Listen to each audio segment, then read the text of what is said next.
There's a Harbor Freight store in your neighborhood.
People take one look at me and go, big, stupid, ugly ogre. Ogre?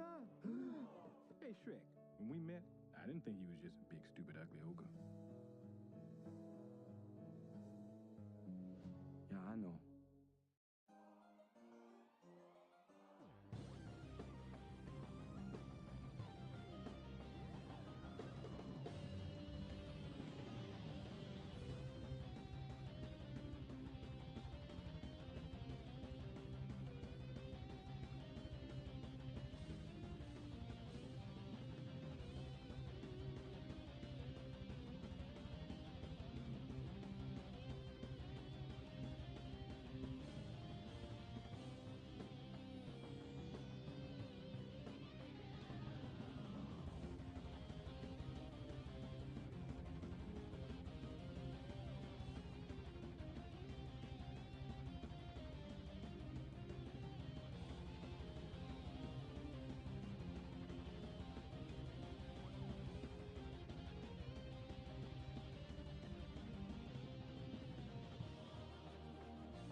and his best attempt was the Funtime animatronics.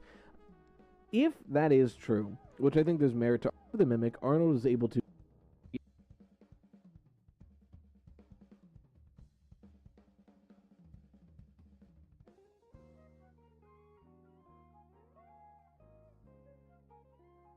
FNAF 4 might be entirely fabricated and made by William Afton.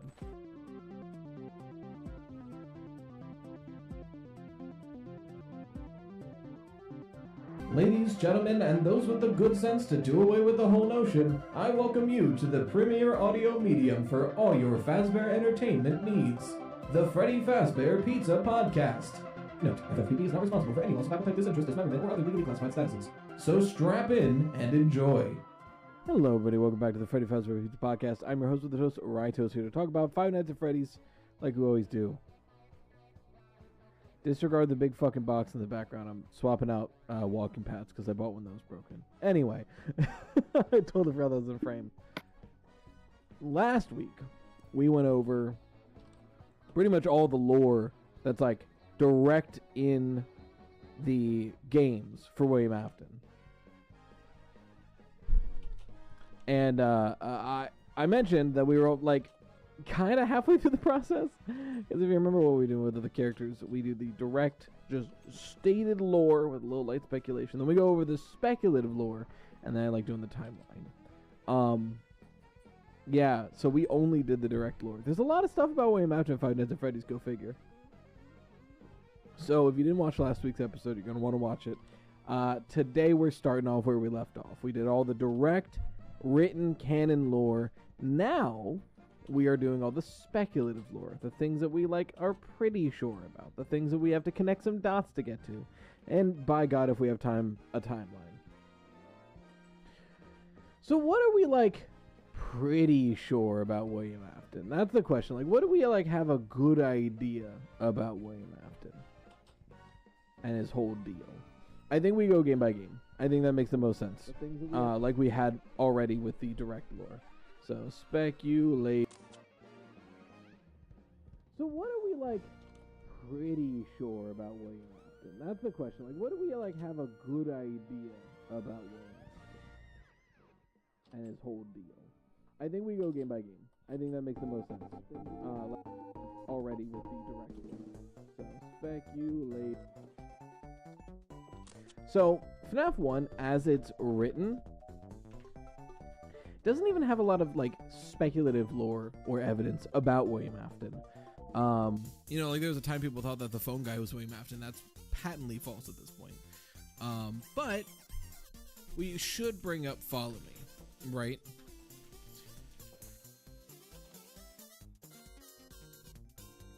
Doesn't even have a lot of like speculative lore or evidence about William Afton. You know, like there was a time people thought that the phone guy was William Afton. That's patently false at this point. But we should bring up Follow Me, right? Follow Me is ambiguous as to when it's happening. But the one thing that most people can agree on is it's probably the FNAF 1 location that it is happening. Because it's, well, the classic animatronics, and the layout is similar to identical of the FNAF 1 location. Now, some people have argued that it's the original Freddy Fazbear's Pizza, and that's why he gets locked up in the back room. It's possible, but I think it does make a lot more sense for this to take place in FNAF 1, because they're all being taken apart, right? Like, the main reason that it makes more sense to be taking place after FNAF 1, in my opinion, is that the animatronics are being taken apart in Follow Me. And in FNAF 2, you know, you get the lines of like, oh, it's the classics, we tried to retrofit them, but it didn't quite work, so we just left them back there. And like, they're still together. They're slightly taken apart, but they're still together. Now, could argue, if we want to go off the FNAF 2 logic, that the Wizards are a different set of animatronics. But even then, you would still need somebody to fully rebuild the animatronics for FNAF 1. It doesn't seem like anybody did. Like, they touched them up, but they didn't, like, fully rebuild them from the ground up from a pile of scraps, which they would have had to if Follow Me happened. So, I think it's most likely that Follow Me takes place at the FNAF 1 location after it closes, right? We know that the location is closed when Follow Me is happening. The front door is boarded shut. So it's closed and nearly abandoned, and then Follow Me happens. You know, and speaking of, I mentioned that, like, in Follow Me, we get William Afton in that back room in the Springlock suit, and he dies there. And the question is always, like, why is he still back there? Now, I've made the argument before, maybe there's a small opening and he snuck in. We know that Bonnie's programming is still active in Springtrap. That's why he cannot help but seek out the children's laughter in FNAF 3. One of the details that's in, like, every Springlock suit, every animatronic, it mentions this in the FNAF 3 phone calls, is that there's a back room in every Freddy Fazbear's Pizza location that is not on the map, and it's not programmed into the animatronic's logic. It is a back room that is completely safe. To the point where, you know, that's what William Afton uses to get a leg up on the animatronics in Follow Me. He leads them to the back room, they get all confused, like, how did he disappear, where did he go? And in that moment, he strikes. He takes them apart, and he, you know, gets what he needs.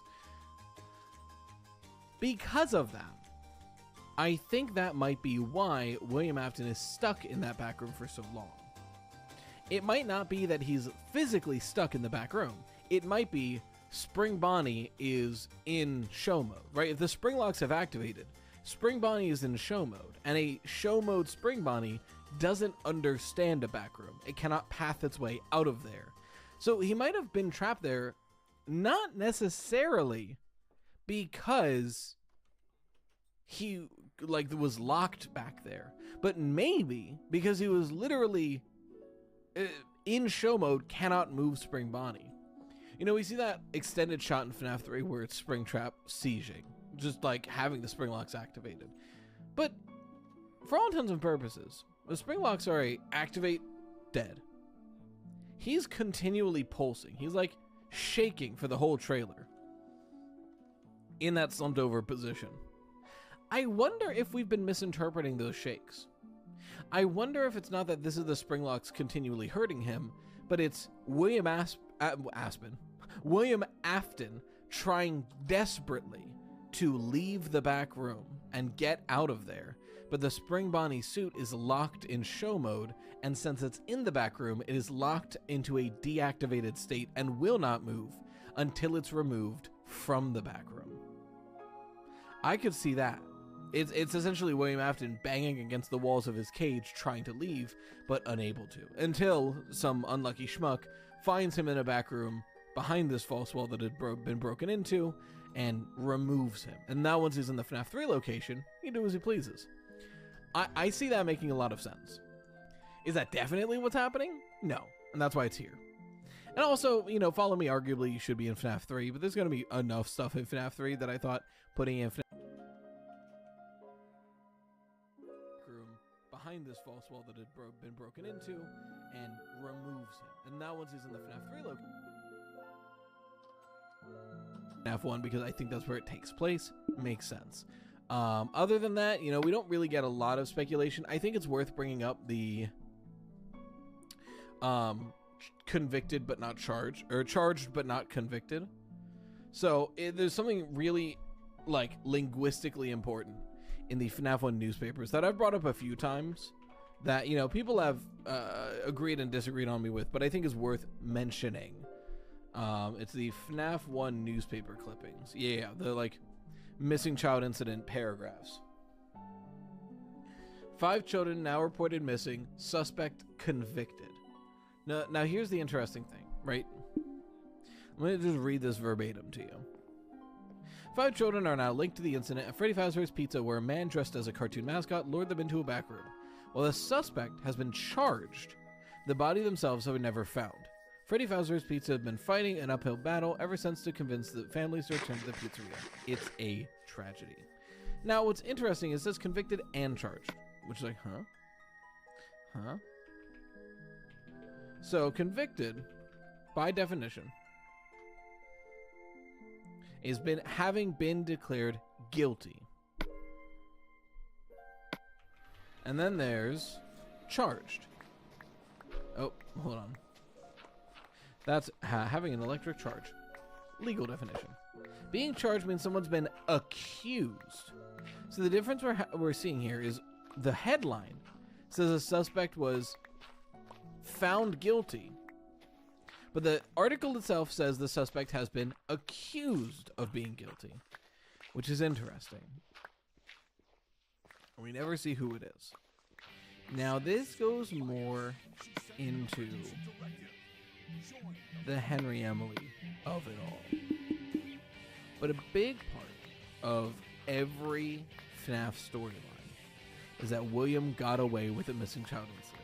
And that's why he goes on to do more killings. Because let's be real about this. If William Afton went into prison in 1985, how is he going to do the DCI in FNAF 2 in 1987, 2 years later? How is he going to be doing Follow Me in FNAF 1 10 years later? You know, William Afton can't be in jail for this timeline to work. Which I think is why it mentions suspect and not a name. If somebody was convicted of a crime, I think it's Henry Emily. Now, this is speculative, but in the... I'm just stimming with this comb at this point, don't worry about it. In the novel trilogy, everybody kind of suspected Henry for a moment, and then went, nah, it's probably not him. But that stigma never went away. Right, like, even the police were like, it might be Henry, and brought him in for questioning, and then decided, no, it's probably his partner, but we don't know where he is. And, you know, part of the people assume that's why Henry takes his own life in the novels. It's a little bit deeper than that, but, you know, a lot of the times in this fiction, there's this idea that Henry takes the fall for something. And Henry, well, William needs to be in the timeline for a lot of it for it to make sense. Henry only needs to be in the timeline by FNAF 6. And if this happened in the 1985 timeline of it all, then the idea that, you know, Henry gets convicted and he goes to prison for 30 years to life and then comes out around 2020 on good behavior, that lines him up perfectly to not be in the narrative and then suddenly be in the narrative again. But that being said, you know, that's more of Henry lore, and I don't think I even brought it up in Henry's timeline, but it's worth bringing up. I don't remember, it's been a bit. But that's really all we get for FNAF 1. Like I said, FNAF 1 for lore is interesting at best because it definitely feels like Scott was still figuring out what story he wanted to tell with these games. Since like FNAF 1 was kind of the crapshoot. FNAF 1 was kind of like the... I'll just make one more game, and if it's not successful, I'll do something else. And then it was successful, so then he needed to make a story about it. Which brings us to FNAF 2, right? This is where it gets tricky. As far as, like, speculation around FNAF 2, a lot of it has to do with the minigames. You know, we have Save Them, You Can't. Give Cake to the Children, and Foxy Go Go Go, I think are the most notable ones to talk about here. So Foxy Go Go Go, obviously Foxy sees 5 kids 3 times, the 3rd time the purple guy is there, and they're all dead. Now this is interesting too, because it's similar in a way to how we see the MCI portrayed in Into the Pit, where it is a separate back room that Foxy's inside of, that all the children are lined up and dead for. That's interesting. Very interesting. There's that parallel there. And we see a similar parallel in the Silver Eyes. Not that we see the bodies in the room that Foxy's in, but the fact that Foxy and Pirate Cove kind of have their own separate room, which is interesting. And that, again, like, it parallels this Foxy Go Go Go idea. Now, the interesting thing here, too, is that this is very clearly the FNAF 1 location, only for the fact that Foxy's here. He's not in the FNAF 2 location, that'd be Mango's job. There's Withered Foxy, but he wasn't performing. You know, so the idea that, it again, reinforces, like, this is the missing child incident, and at the hands of it is the purple guy / William Afton. Then the DCI is a question. Because we see very clearly the FNAF 2 location. The marionette is leaving Withered Freddy around a bunch of scattered dead bodies, with Save Them being said in the background. Till eventually, you know, you can rarely run into William Afton here, to which he charges you, and it cuts to You Can't, and it ends. So somehow, William Afton just, like, fist fought Withered Freddy. I don't know how he won that. But it goes to say that William Afton killed more people at the FNAF 2 location. Which again says, 1, he can't be in jail, but 2, why? Motive for the DCI has always been weird. So, like, the MCI, most people can at least get to the point of, like, either he did it just because he likes killing, or maybe he was already doing remnant experiments. But FNAF 2 is interesting because the bodies are just left strewn about. Maybe it was actively happening, you know, and he didn't get a chance to clean up yet. I don't know. But with the MCI, it's like, okay, you put the kids in suits. There's at least like a through line of, well, he's maybe trying to do immortality experiments. Who can say? But FNAF 2 is really just for the love of the game. FNAF 2's murder motivations are just like, I like killing people. And that sits weird in, you know, an otherwise very like, an otherwise very motivated villain to be like, well, I do just like killing. So that's definitely a weird one. I think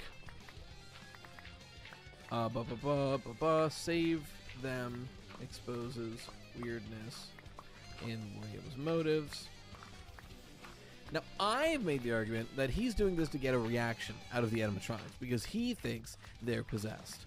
And he was hoping that if he puts on the Spring Bonnie suit, he kills some kids in front of the possessed animatronics, they'll do something about it. And they do. You know, like the marionette grabs Withered Freddy and is like, you need to fix this.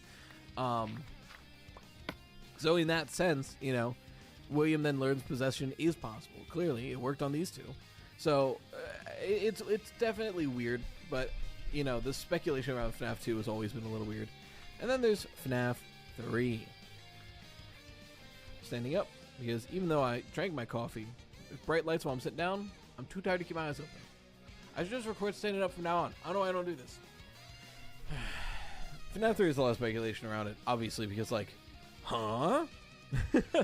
I think the biggest speculation surrounding FNAF 3, though, is where William goes after it and what the Phantoms are, right? Because like the Phantoms are strange. We have these animatronic, these burnt visages of animatronics that are appearing to Michael, and they're not real. They scare the hell out of him. They give him a panic attack, but they are not real. So, you know, there's the argument that they are what Phone Dude says they are, aka, you know, if the oxygen gets too low in there, you're going to start seeing things. Like if you have low oxygen to your brain, you'll start hallucinating. Maybe. But we do see in the in the Stitch Wraith Stingers, that Agony does have a way to mess with someone's mind. Now, I don't think we ever see it as straightforward as like, I'm making Phantom Balloon Boy to scream in your face. But we do see that like, Eleanor uses Agony to send Detective Larson into essentially like a dream prison. That's just nightmares of his and Eleanor's memories. Which, like, you know, they can't really do that midnight for FNAF, but a fun representation of Agony affecting someone's mind could be the things they've seen in their past coming back to haunt them. Phantoms, as they were. Now, that being said, the speculation comes in on the idea that, like, William Afton is chock full of agony. Are the Phantoms his doing? That's the question, that's the speculation here, is that, like, is William Afton actively creating Phantoms to fuck with Michael in the FNAF 3 location, using Michael and William's memories? And like, maybe, but it's unclear. It's never really stated. They're never really like properly even mentioned. It's just like, oh, you might hallucinate, and then you're seeing like Phantom Chica scream at your face in your office. So I would say it's possible, which is why it's here. Phantoms are possibly agony manifestations. And then I did already mention this, but the idea that, you know, the Springtrap jump scare is so bad because it's just Springtrap being like, wait a minute, are you my son? Or whatever. It's not the, you know, that's a pretty common interpretation, which again, I personally think is just cope for, damn, this jump scare is bad. Maybe there's a little reason why. But it should be mentioned. It is worthwhile to mention. And then, you know, the whole where he's going after this, we don't know for a fact, but we see in the newspaper clipping at the end that he did in fact survive the fire, which we get confirmation of in sister location. But yeah, you know, it's the idea that like, seemingly, William Afton is now able to control his body, and it seems like he is unable to break free of the Spring Bonnie programming. FNAF 4. Hot take, I think it's nearly definitively confirmed that William Afton is the Psychic Fred and Fredbear plush. But it is not confirmed, so we'll go here. Now, here's my hottest take, and people don't like this take. I have made this theory before in the past, and people have not liked it. And I don't blame anyone for not liking this theory, but I'm going to bring it up because I think there's merit behind it. The FNAF 4 day minigames and Nightmare Terrors are both part of the FNAF 4 Nightmare Chamber simulator. So in Didophobia, one of the Tales from the Pizza Box books, we have a kid named Rory who's put in a fake FNAF 4. It's like this bare bone chamber of a house that has these mannequins on sticks that attack Rory when he wakes up in the middle of the night. And the whole chamber is filled with this hallucinogenic gas to make everything look real and realistic. Every day, he wakes up, he wanders around his house, he hears his mom in the shower, his dad already left for work, and he's supposed to get ready for school, so he like goes to the kitchen, grabs like a breakfast bar, he eats it, and like wanders around. He's like, man, I wanted to go to the bathroom, but my mom's still in the shower. I guess I can wait for her to get out. Then he wanders around a little bit more and goes, man, I'm tired. My mom's still in the shower. That's so weird. Wanders around a little bit more. Man, I'm going to be late for school. Forget this. I'll just go back to bed for now. And he lays in bed and he falls asleep. Then he has a FNAF 4 nightmare. He wins or loses. He wakes up in the morning. Repeat. That's his entire life for like a decade. Because William Afton seemingly isn't there anymore. Maybe he's dead, but Rory is still trapped in here. Because eventually, you know, the gas stops working. The gas stops hissing. And he wakes up. And he sees the real conditions of where he is. And it's these metal rooms that are connected and interlocked. And are a fake house, essentially. And he's like walking around like, this is weird. And he looks at himself and he's like older and his voice is deeper. And he goes to the kitchen and he finds that it's filled with like nutrient dense bars that like you can just survive off of. And they're really shitty. And he moves them and he sees there's a hole in the fridge. He goes into it and he finds the experiment documentation on like who he is, and then like that he's being kept in this hallucinogenic chamber to be tested on. And he sees the machine that like stopped. Like there's still plenty of hallucinogenic gas, but the machine broke. It's just like turned off. He keeps going and he finds out he's in the bunker of Sister Location. He doesn't know what it is, but he's in this bunker with the Funtime animatronics and an elevator up that he can't seem to get to work. But he finds an old walkie-talkie, and he tries it, and he manages to get his old childhood friend, who's like blown away that he's still alive. He's like, what do you mean this works and you're alive? We thought you were dead. It's been 10 years. He's like, you need to get out. He's like, I don't know how to get out. It's like, okay, we'll look for something to get out. I'll tell the police and we'll start looking for you. So then Rory goes back into the, like, he's like looking around the Sister Location bunker. He's looking around he goes back into the FNAF 4 chambers, and eventually he finds like the escape lever. And he's about to pull it, and then over the intercom, his man's voice is like, they won't accept you out there. You've been here for 10 years. Imagine how hard it would be to go back there. They don't know you like I do. You left because you never fit in, but here, you're safe. You'll never be hurt. You'll eat forever. You'll be loved forever. Out there, imagine what'll happen. Do you think you'll fit in now? You didn't fit in before. And he basically gets like emotionally manipulated to staying in the chamber. And he's like, he resigns. You know, he's been horribly traumatized. He's very easy to manipulate. He goes, you're right. He turns on the gas machine, goes back in, shuts the door, and goes to bed. Essentially resigning that he'll be here until he dies.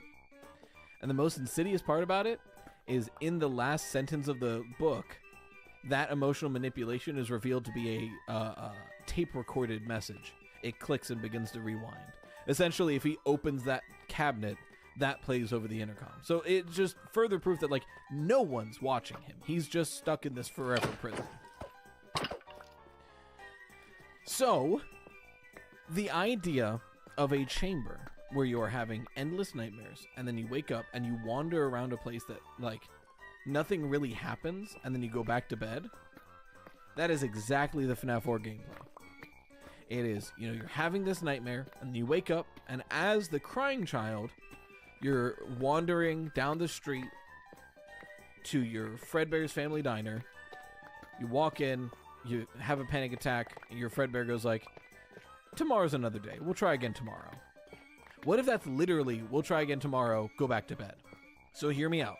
The FNAF 4 house, the pathway of the FNAF 4 house, and the Fredbear's Family Diner stage are all on the sister location fuse map. Is it not possible that that entire setup is all fake? Because we see the FNAF 4 house in Midnight Motorist, and there's no Fredbear's. There is a nearby parking lot for Juniors. Now, I've made the argument that if they are the same map, and it is a real location, then Juniors opened up after Fredbear's closed. They bought the building and opened up there. It's possible. But if it isn't the same building, then the FNAF 4 house is not in, and you know, we have definitive proof. The FNAF 4 house is not like a sidewalk block away from this restaurant. Is it not likely that that entire setup is fully fake? And it's to essentially throw a kid in there and try to recreate the crying child's life to see why he possessed something. And then, you know, we have the further evidence of in the private office. The monitors show the FNAF 4 bedroom house and the walkie-talkie of the psychic friend Fredbear plushie. That could explain why Psychic Fred Fredbear just shows up wherever. Why he's a flower, why he's in the sewer grate. He's a fake imaginary friend. Whoever is in there is walking around, and then, you know, whenever they stop going somewhere, William can go on the intercom and be like, don't worry, don't listen to him, just go to Fredbear's or something. And then wherever they are, one of those plushies will be nearby enough to talk to the child. And we have precedent for this too, because what is FNAF 6 but a fake pizzeria? Likely, if not definitively, the same fake pizzeria that was built by Edwin Murray in Murray's Costume Manor. The one back in Secret of the Mimic. Follow me on this, right? Hey, follow me. That and the adjacent room could be the basis for the FNAF 4 chambers, because they are both connected to what eventually becomes Sister Location, the chambers underneath the FNAF 4 house. It could be that this fake pizzeria and the nearby rooms were made into this experimental hallucinogenic nightmare chamber. And it was built off of the bare bones that were left there after MCM shut down. And if we want to get really crazy and twisted with it, that might be the FNAF 6 maze. Whatever those chambers were, instead of being used to deliver hallucinogenic gas, are then switched to nitrous or some shit, and that's how they ignited. Henry didn't have to build an entire maze that can burn from the ground up. He was already found this endless maze that seems like a real pizzeria that is built with the infrastructure to put gas into it. All he needed to do was switch the gas. I know it's crazy. I know it's crazy. But like, it seems so possible, dude. I really think this makes sense. It sounds crazy, but I really think it makes sense. And everything we've gotten out since then just makes me more confident in it. If we get the next FNAF game and we're going through the like ruins of the Sister Location bunker, I've got like a 60% chance I'm going to be vindicated. We'll see. All this to say, FNAF 4 might be entirely fabricated and made by William Afton. Maybe. That's why it's here. That's why it's in speculation. My note, it's fake, question mark.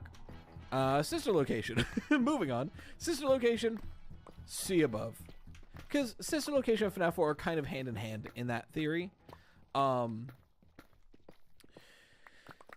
do think it's noteworthy to bring up like what William Afton was doing with the bunker. I do think the whole purpose of it was remnant collection and experimentation.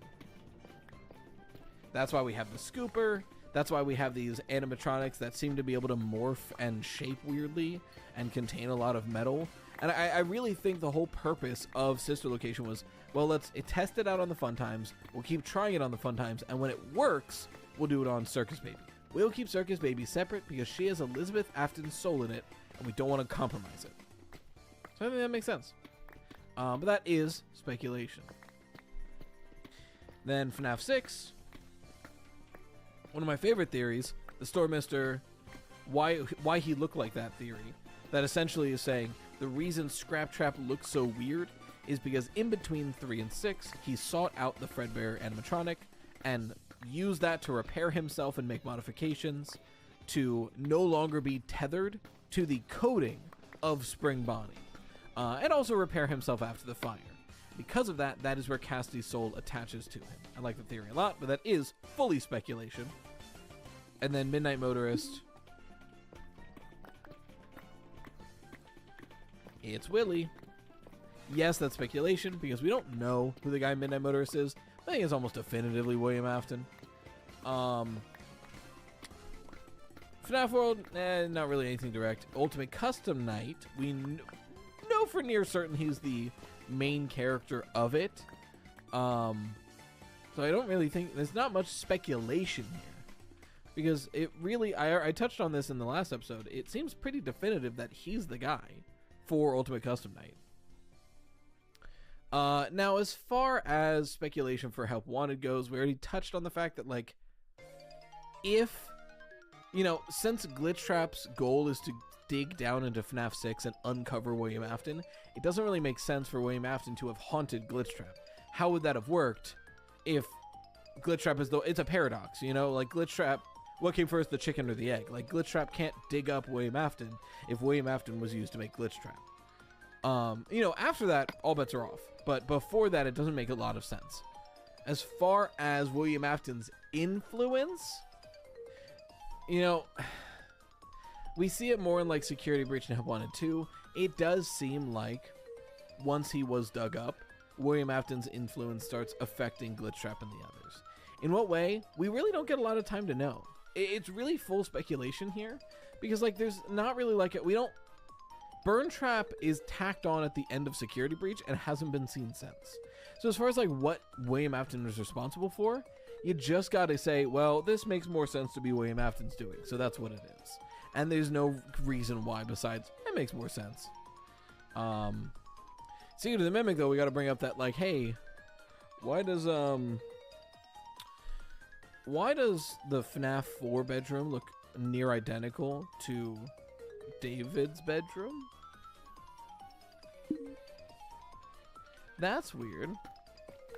David's bedroom similarity. It's weird that, you know, the FNAF 4 bedroom closet and we are like explicitly drawn attention to that closet because that's where the Mimic is hiding when we start the storybook ending. So, like, the game is like, look at this closet that is identical to FNAF 4's closet. Why? So that is something to bring up.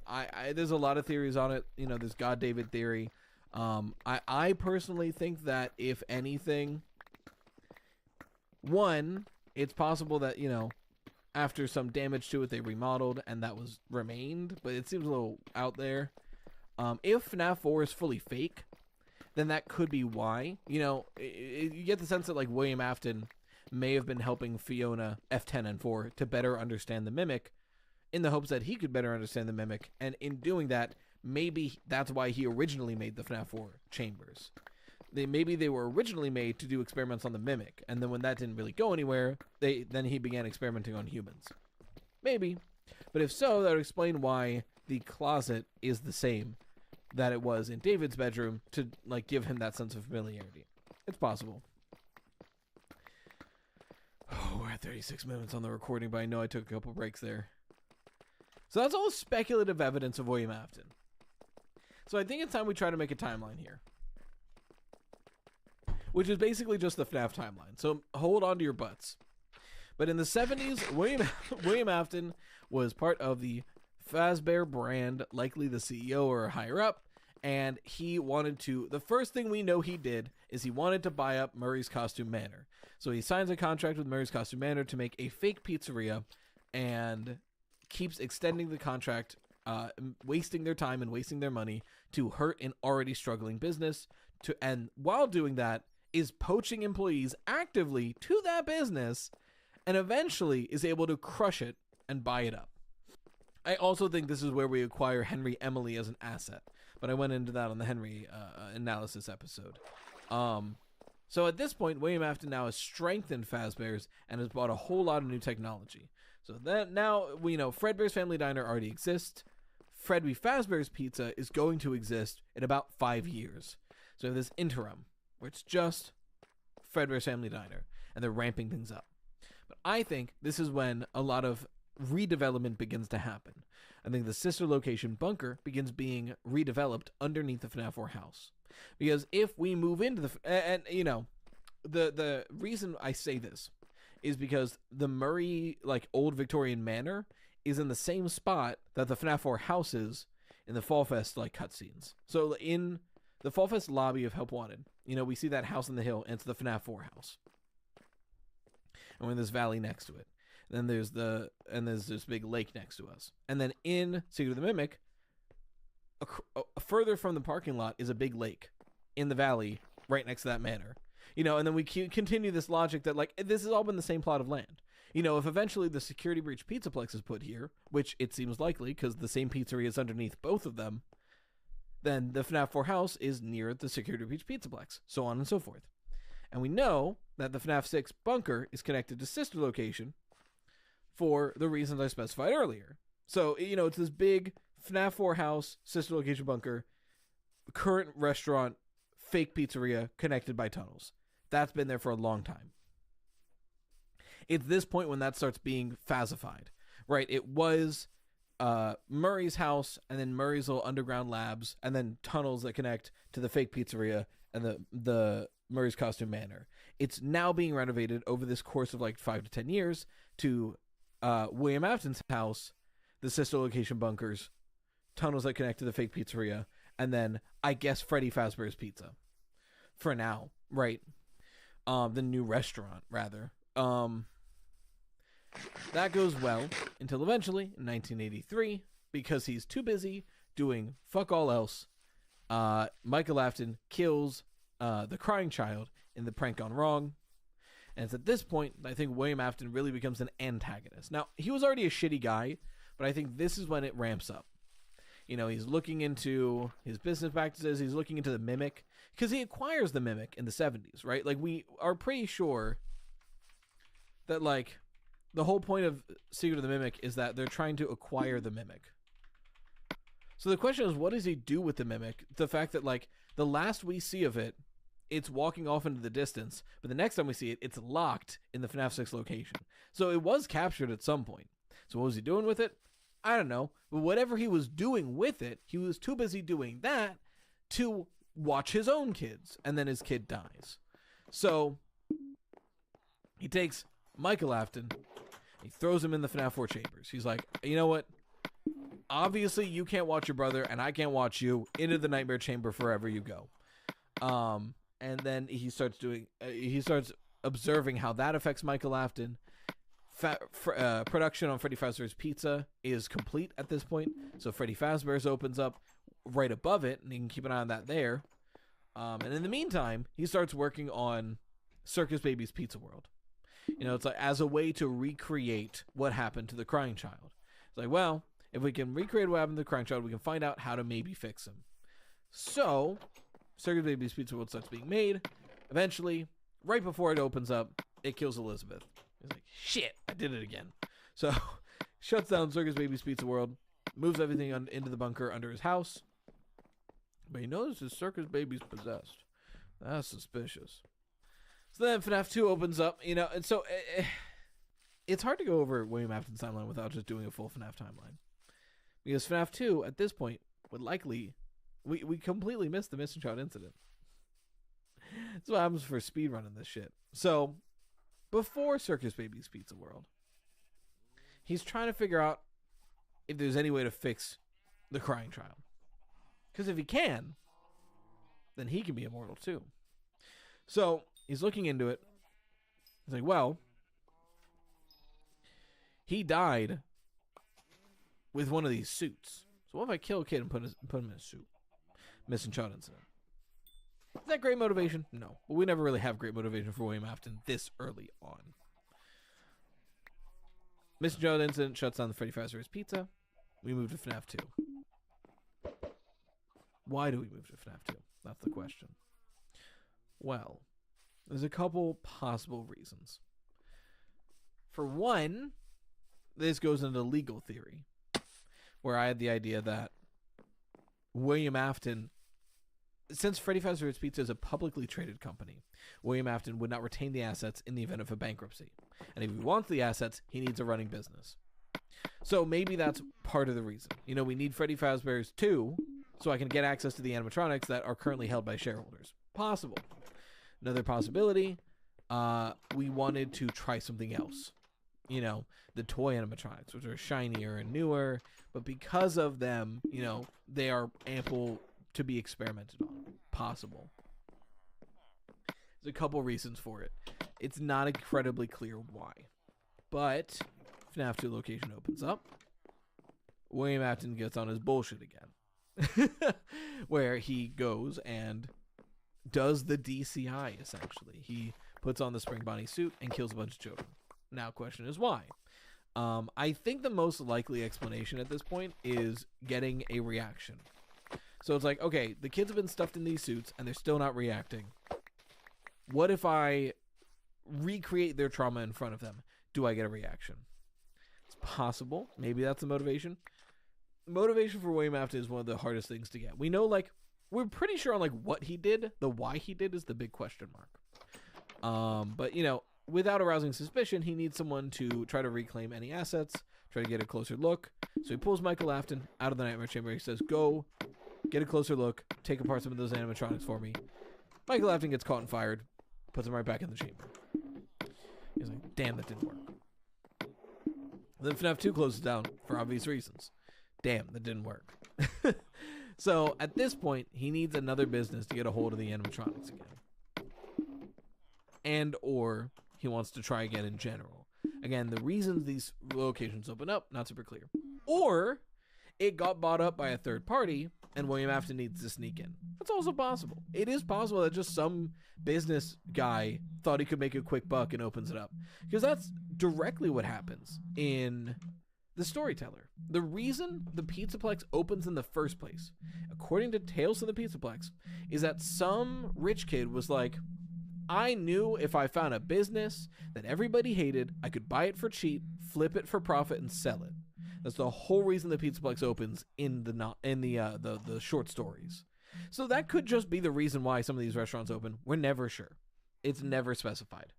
But if that is the case, regardless, FNAF 1 is open, and William Afton wants to get a closer look at these animatronics again. So he plugs out Michael and says, go do it right this time. Michael lasts for a week, but he still gets fired. And then FNAF 1 closes down. So William Afton's like, I'm sick of this. No one can do anything right. If you want something right, you do it yourself. He goes to the FNAF 1 location, and night after night systematically takes them apart, brings the metal back to the sister location bunker, melts it down, and injects it into a fun time. It's like, look, I swear these robots are possessed. I'm going to take them apart. I'm going to melt their metal down and put it into the fun times and see if I get a reaction. And the fun times do start reacting. They start acting weird. So he keeps doing it. And 4 nights later, he's melted down the main cast, injected them all into the fun times, and they are starting to react, but they are unruly and dangerous. Well, I killed them with the Spring Bonnie suit. I can probably use that to better control them. Maybe they're afraid of it. So he goes back one last night to the sister location, to the FNAF 1 location. He goes to grab the Spring Bonnie suit, but as he does it, unbeknownst to him, the spirits had been waiting, and they corner him in the back room. He goes, well, I came for this, I'll do it again. He puts on the Spring Bonnie suit to try to scare off the children. It does work for a moment as they all stop, but the moisture that had been falling on the suit and his own laughter trigger the spring locks, killing him inside. Now, he doesn't die. He seems to either possess himself or his agony is so strong that it motivates him to stand up, regardless. Once again, proving that possession can work when one of these corpses is stuffed into a suit, accidentally doing it to himself before he finishes his experiments. But he can't leave. He's in the back room that is programmed to be ignored by these animatronics when they're in show mode. And Spring Bonnie is in show mode. His spring locks are activated. So no matter how he tries to move, he cannot get up, and he cannot leave this back room. And he's in it for who knows how long. My current timeline says he's in there for like 20 years. But eventually, when Phone Dude is looking for stuff to bring into his haunted house, he stumbles upon that Freddy Fazbear's Pizza. And in the back room, finds a Spring Bonnie coiled up in the corner, stinky and rotted away. Perfect. He hoists him up, brings him into the FNAF 3 location, and suddenly, William Afton can move. Now, it's been a while. Still getting used to it. Still kind of wobbling, or like wobbling around and limping or whatever, but he's getting used to it. And he goes to try to get out, and he figures he'll take out the security guard on the way, only to find that the security guard is his son. What? His son, who then lights the whole building on fire and kills him. Well, attempts to kill him, but it doesn't work. Clearly, he needs to be stronger, and he needs to make some repairs. So he goes back to the FNAF 1 location, and he finds Golden Freddy, the Fredbear suit. He makes the necessary repairs onto his own body, and then he fucks off for 10 years. So this is the weird part. For every other character, I know what they're doing between FNAF 3 and FNAF 6. At least we're pretty sure what they're doing between FNAF 3 and FNAF 6 for every other character. Right? Like for Michael Afton, between FNAF 3 and FNAF 6, he's looking for William Afton. For Henry, he's building FNAF 6. For Charlotte, she's looking for William Afton. For Elizabeth, she's looking for William Afton. For the kids in Molten Freddy, they're looking for William Afton for some revenge. So what the fuck was William Afton doing between FNAF 3 and FNAF 6? I got no clue. The best I can manage is he was hiding. And he was laying low. Because if he was at the sister location bunker, you'd think they would have found him. He is laying low is the best guess I've got. We have no information for what he does between FNAF 3 and FNAF 6. The next thing we know about William Afton is that he is lured to FNAF 6 like everybody else is. And once in there, Henry says, "You're going to hell and I'll see you there."